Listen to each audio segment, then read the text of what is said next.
خیلی متشکرم خانم محیدین. درود بر شما دوستان. من کاوه شهروز هستم، مجری برنامه امروز خواهم بود.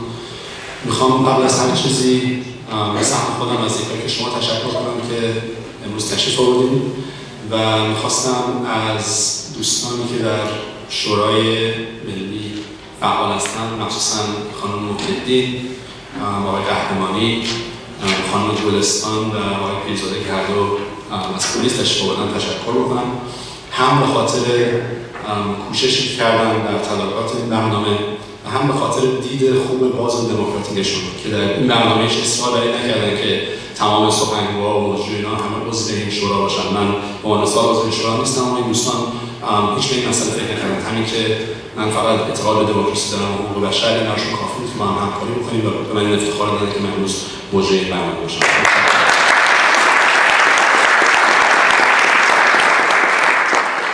Ladies and gentlemen, welcome to our program today, and apologies again for the delay. I think it couldn't be helped. Let's get started. A few administrative things, but before we get to that, I just wanted to take a moment to acknowledge the fact that this week we lost a friend to the Iranian human rights movement. Some of you may know that in 2013, Canada's parliament recognized the massacre of political prisoners in Iran in 1988 as constituting crimes against humanity. And the person whose signature is actually on that motion was Paul Dewar, a member of parliament from the NDP. Mr. Dewar was a friend of the Iranian community, a friend of the human rights movement, and tragically we lost him this week. So I just wanted to take a moment to acknowledge the work they did and say that he will be greatly missed in Canada and around the world. Rest in peace. A word about the structure of the event. So today's event will feature first a few speeches from our dignitaries, some elected officials, former and past. Then we'll hear some speeches from some political activists and thinkers. And then finally we'll have a panel discussion with a few of those speakers and some of the folks from the National Council for Free Elections in Iran. And those segments will each be punctuated by short videos that you'll see. I request kindly please turn off your cell phones or put them on vibrate. If you are going to be taking photos or recording, please direct your cameras to the front of the stage for privacy reasons or for matters of personal safety. Some people might not want to be recorded. In the event that you don't speak Farsi, the language of the program will switch back and forth between Persian and English. In the event that you don't speak Persian and want simultaneous English translation, we've got devices available. Please let us know and we'll provide you with a device. And hopefully that will make the event more enjoyable for you. And finally a word, hopefully it's not necessary, but all of us have been to events concerning Iran, and we know that sometimes things can get heated. There is an opportunity for questions and answers at the end. If you've got issues that you want to raise, I urge you to wait till then. Hopefully all of you are here to be engaged and to learn and to hear from our speakers. In the event that there's somebody here with a different agenda, I just want to let you know that there is ample security in the room and outside, and that we will avail ourselves of it. So hopefully that's irrelevant to most of you. If it is relevant to you, you've been warned and govern yourself accordingly. So, with all that said, let's get started. The purpose of this event is to mark the 40th anniversary of the Iranian Revolution and to consider the path forward.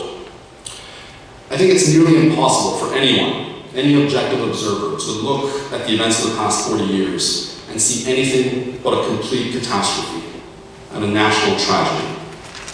Crimes against humanity, torture, rape, terrorism, gender apartheid, religious discrimination, international isolation, economic devastation, rampant corruption, environmental destruction.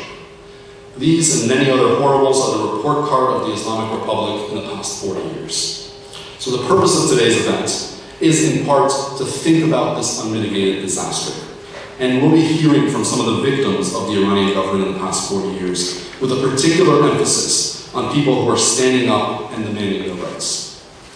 But that's not really the only purpose of today's event. We'll also be hearing from a number of thinkers and activists about the path ahead. Hopefully, we can explore what a free and democratic Iran would look like and how we get there. That's what our speakers will discuss today.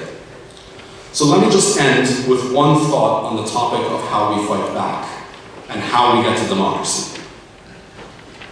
This Thursday, Valentine's Day, marks the 30th anniversary of the announcement of the fatwa against Salman Rushdie.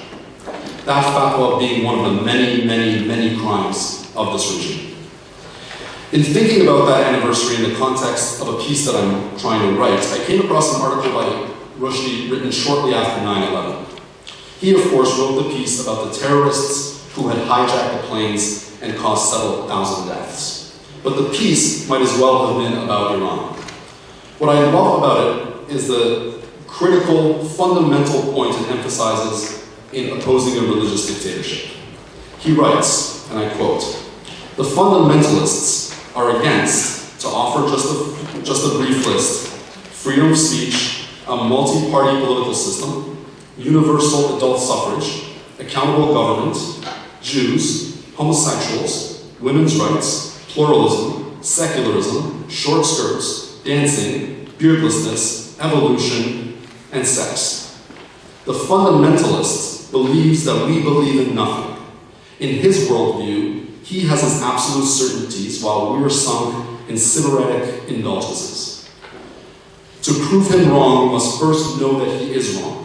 We must agree on what matters. Kissing in public places, bacon sandwiches, disagreement, cutting-edge fashion, literature, generosity, water, a more equitable distribution of the world's resources, movies, music, freedom of thought, beauty, love. These will be our weapons," end quote. Our speakers will speak about a great many things today: constitutions, civil disobedience, international relations, etc. But as these important and complex discussions take place, let us always keep in mind the deceptively simple points made by Salman Rushdie.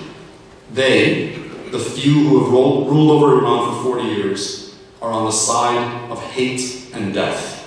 We, the many who oppose them, are on the side of love and life. It may take decades, but we, the many, shall prevail over they, the few. Let's get started.